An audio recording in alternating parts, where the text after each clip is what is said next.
chama assim, né? Chama de chamado, aquele que fala com ninguém? Porque lá em Jundiaí, quando a gente deu uma palestra aqui, eu falei privada, todo mundo fica me olhando aqui, eu disse, não, isso aqui é patente. Eu falei, tá, em Jundiaí é privada. Aí eu aprendi que eu tenho que falar patente. Então, assim, essa dificuldade gera essa insegurança. Se eu não consigo falar com uma pessoa direito, quem dirá 20 me cumprimentando? O que eu vou falar agora? Eu tenho uma notícia que a gente faz, eu estou com ele há pouco tempo, e ele falou assim, o que mais me cansa é ter que atender o telefone porque eu não sei o que eu vou falar. Eu falei, lógico, você não sabe quem está ligando para você. Né? Da empresa. Não é telefone celular. Porque no celular a gente vê antes, né? No fixo não, né? Aí eu falei, então vamos fazer frases prontas. Você automatiza, dá tempo de você esperar o que a pessoa vai falar para você se organizar. Então, bom dia, em que posso te ajudar? Ou boa tarde, em que posso te ajudar? Aí, vou tentar. Aí na próxima sessão, não é que deu certo? Eu falei, eu sei, porque a gente trabalhou com uma previsibilidade. Você já sabia o que você ia falar. Porque você vai falar uma coisa que não vai interferir no que o outro vai dizer.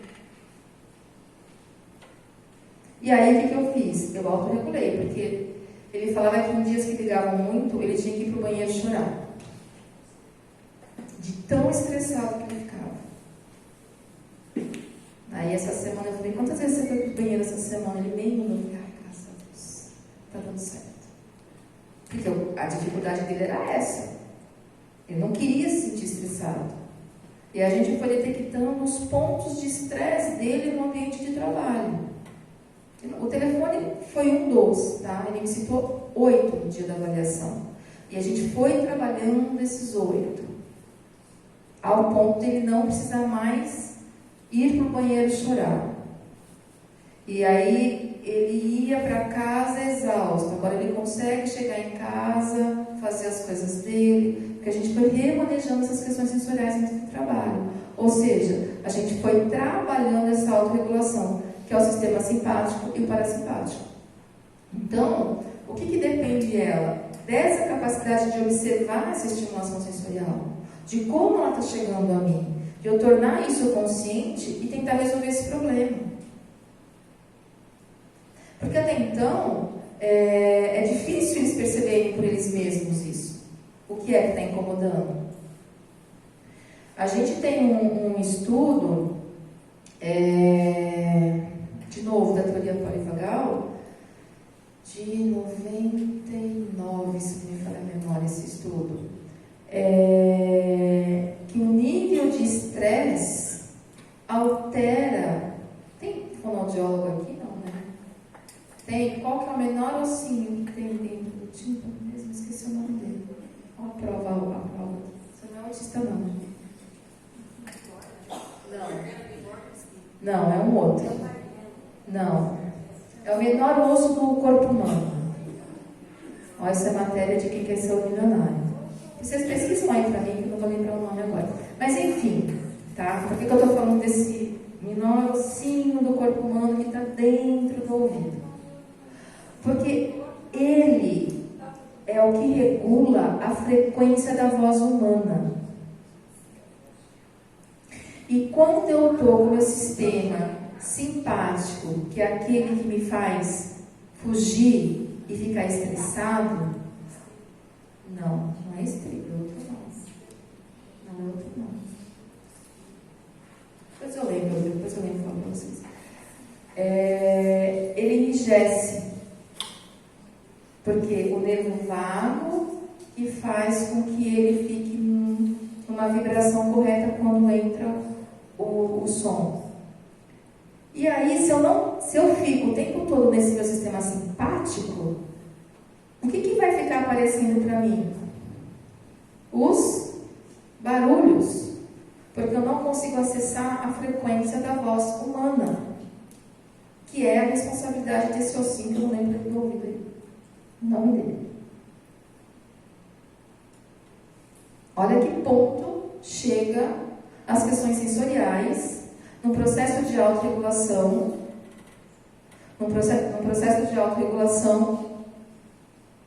uma pessoa autista. Imagina um bebezinho não conseguindo reconhecer a mãe, a voz da mãe. Não vai. Porque enquanto ele estiver sendo amamentado, ele vai ouvir o barulho da televisão, do carro, do cachorro, o que for. Mas ele não vai reconhecer o timbre da voz da mãe falando com ele. Por que os autistas geralmente têm uma voz mais monótona? Por causa disso. Porque eles não conseguem, por essa dificuldade de vibração desses ossinhos, né, desse sistema auditivo, fazer com que eles vibrem de forma correta por conta de um sistema simpático que está deixando este local enrijecido. Então, tudo tem um embasamento científico e genético. Tudo. E tem um porquê. Certo? E aí, eu tenho o quê? Um balde que extravasa, que eu vou encher esse balde, vou encher esse balde. Ora, esse balde tem que vazar, pelo amor de Deus. Qualquer pessoa. E aí, o que vai acontecer? Hiperfocos e estereotipias. E aumentar o tempo sozinho. Eu tenho que tirar hiperfoco de autista? Não. Eu tenho que falar para ele parar de ter estereotipia? Não, eu tenho que respeitar. Porque é uma forma de ele se autorregular. E se ele me mostra que ele está... Isso eu vejo muito em crianças, nos hiperfocos. Quando as crianças chegam já no hiperfoco dela, alguma coisa aconteceu. Ou muita estereotipia, o que aconteceu com a sua ansiedade? Por que você está ansioso desse jeito? Ou se o autista chega na minha sala e fala assim, você pode fechar a cortina? Eu falei, o que aconteceu que você está ansiosa? Então, são informações sensoriais que me dão as pistas do que está acontecendo para que este balde derrame toda esta água e eu entre neste processo de autodefesa. E tudo bem. O que a gente vai fazer é descobrir o motivo desse balde estar com essa sobrecarga toda. E aí, pensando nisso, né, dessas percepções, dessas informações sensoriais, e estudando, né, elas há um pouquinho de tempo aí, né, a gente começa a entender que essas pistas sociais e emocionais, elas podem ser pistas verbais e não verbais, que nós temos que ensinar as pessoas autistas, para que elas percebam essas pistas e diminuam o nível de ansiedade e de estresse. Porque se elas conseguem decodificar essas pistas, o sistema de memória e de linguagem de função executiva, que são aqueles 15%, tá, gente?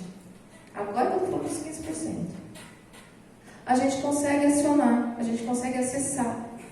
Então a gente vai conseguir prestar atenção na aula, a gente vai conseguir prestar atenção num filme, a gente vai conseguir prestar atenção numa roda de conversa. Vocês odeiam roda de conversa. Principalmente quando todo mundo resolve falar ao mesmo tempo. Aí vocês saem de perto, vocês não aguentam, vocês vão embora. Porque vocês não dão conta. É muita informação chegando ao mesmo tempo. São 50 balas perdidas vindo ao mesmo tempo. Vocês não vão dar conta do recado mesmo. Certo? E aí, essa manipulação mental, né, do que acontece comigo e com os outros, aumenta a minha lista de opção. E faz com que eu diminua essa sobrecarga sensorial. E aí eu entro no processo de autorregulação, que é o nosso objetivo. Estar autorregulado. E por conta de toda essa história, a gente pensou, e na verdade assim, essa questão de acomodação sensorial eu penso desde quando eu comecei a estudar integração sensorial, que eu ia nas escolas e falava para as professoras, olha, eu coloco um puff, deixa ele ficar embaixo do puff, deixa ele um pouquinho na biblioteca, no caso das crianças, para tentar regular essas questões sensoriais. E, em conjunto com a Spider, que é a empresa que trabalha com os equipamentos de integração sensorial para os terapeutas ocupacionais, a gente montou esse projeto. E quando a gente montou esse projeto, né, que é esse objetivo, Uau! Qual é que você fala? Deixa eu falar antes. É esse aqui, ó, cara. Não mostrou esse aqui. Acho que tá bom. Diminuiu? A gente montou essa sala. E o objetivo da sala, na verdade, era colocar em escola. Continua sendo meu objetivo, tá, gente? Escola, faculdade. Por quê?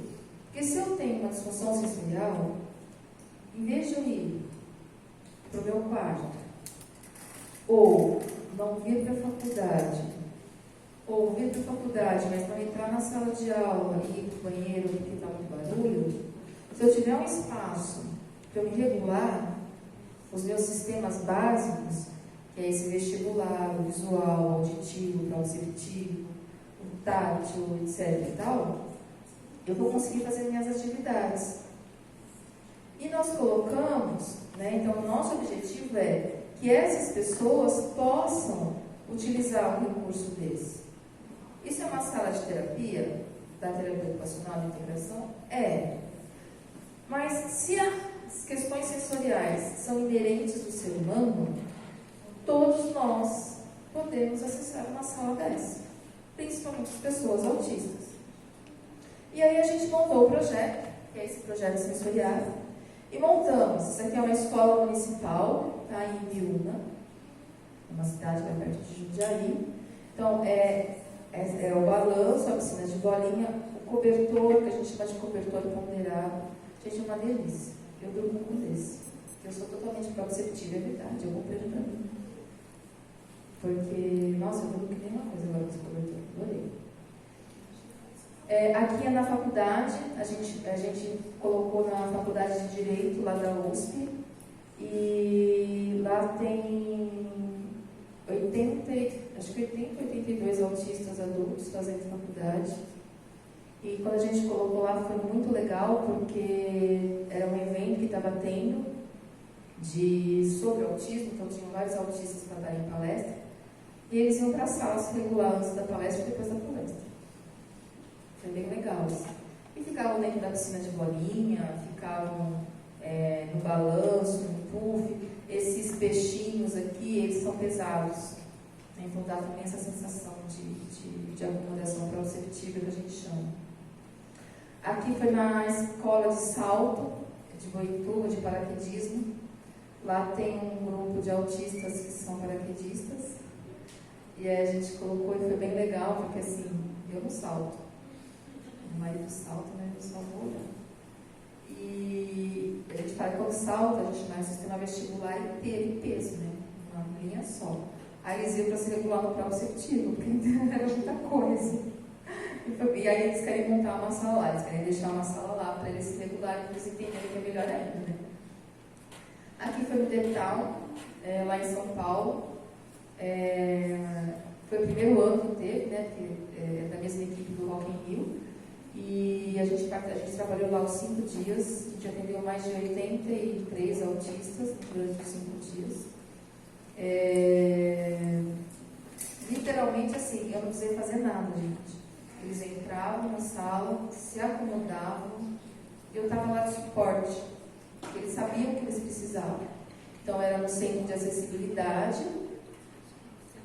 Esse aqui é o Ezequiel, o dono da Spider. Então, tá vendo? Eles ficavam com cobertor, abafador de ouvido. Então, a gente ofereceu um kit de abafadores de ouvido. Ficavam aqui, se regulavam e iam curtir show depois. Aí voltavam, ficavam mais um pouquinho e iam curtir o show depois. Aqui a gente conversava, eles eram irmãos aqui, são irmãos. Ou no balanço, eles usavam bastante. Foi bem legal a experiência. A gente inaugurou recentemente no estádio de São Paulo, lá no Morumbi. O evento agora tem 20 dias, por aí. Foram 40 crianças autistas no dia de um jogo. A Adriana, ela estava certo Tá. a Spider também. Sim, a gente está com um projeto lá mais. Está passando, tá? Eu vi você com a camisa. Eu sou quinta-feira.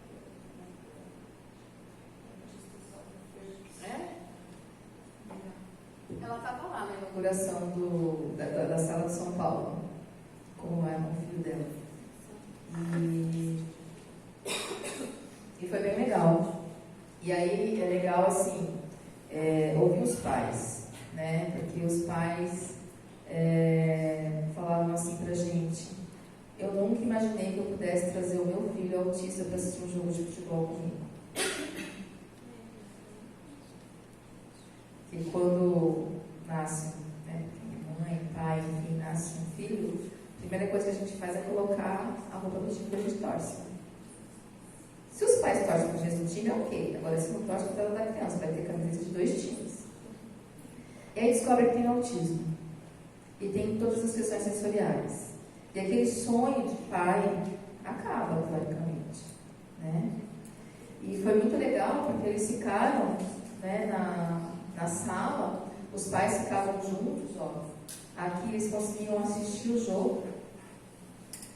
Então, bem legal, né? E a gente estava, como foi a inauguração, a gente estava com 18 de equipe. A gente não sabia o que ia acontecer, né? Então a gente ficou com receio. Mas a gente colocou essa sala, então em dias de jogos, em dias de shows. É só para criança? Não, tinha um autista adulto lá no dia. Ficou um pouquinho lá, com o puff, com o cobertor, depois ele foi pro jogo. Foi assistir, né? Foi sentar na arquibancada lá. E foi bem legal. Então, a proposta da sala sensorial é essa. Então, por que a gente chegou nisso? Porque se a gente tem 85% para regular, o nosso objetivo é regular em todos os espaços. E agora, né, foi um dos motivos por eu estar aqui também, a gente está fazendo uma parceria com o aeroporto de Maringá, com a secretária, né, com a Secretaria da Pessoa com Deficiência, que é a Betinha. Que é da Estado. Você está aí, mãe, tudo bem? Vai entrar aí com a gente. Então a gente está fazendo aí os ajustes, né? Provavelmente sai a nossa sala dentro do aeroporto, que é um lugar barulhento, cansativo, né? Para que as pessoas possam, enquanto esperam o embarque acontecer, ter uma sala de acomodação sensorial. Então, em breve estaremos aqui para a inauguração, se Deus quiser, né? Sim, espero. É isso, gente. Dúvidas? Podem perguntar.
Entenderem como vocês funcionam, né? Isso é extremamente importante, para que a gente tenha um mundo melhor, né? Um mundo justo aí. Porque daqui a pouco, gente, vocês vão ser mais que nós, né? Eu também. 2050. Eu não sei se eu vou estar vindo até lá, porque vai ter mais autismo do que pessoa não autista. Aí o mundo vai ser mais feliz.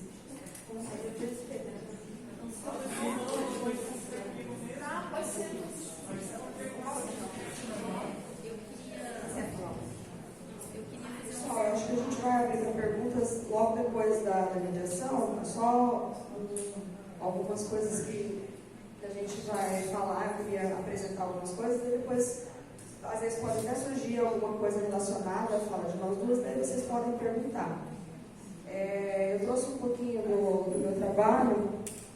Primeiro, eu queria me apresentar, né? Eu sou uma pessoa autista, sou arquiteta urbanista e tenho estudado, me dedicado a estudar essas questões da percepção sensorial atípica e como ela impacta na forma de compreensão desses espaços e na vivência das pessoas nesses locais, né? Tanto locais privados como públicos, mas de uso coletivo.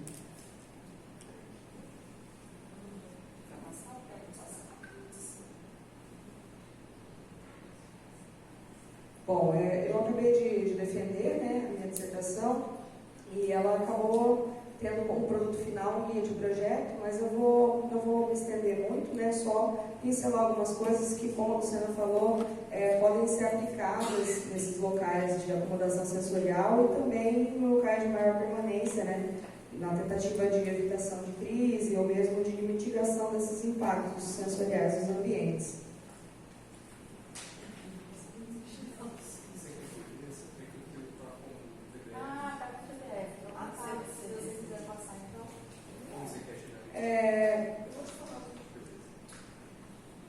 Então, nesse caso do diagnóstico, né, a hipo ou hiperresponsabilidade dos estímulos sensoriais está presente, inclusive, nos critérios diagnósticos do DSM.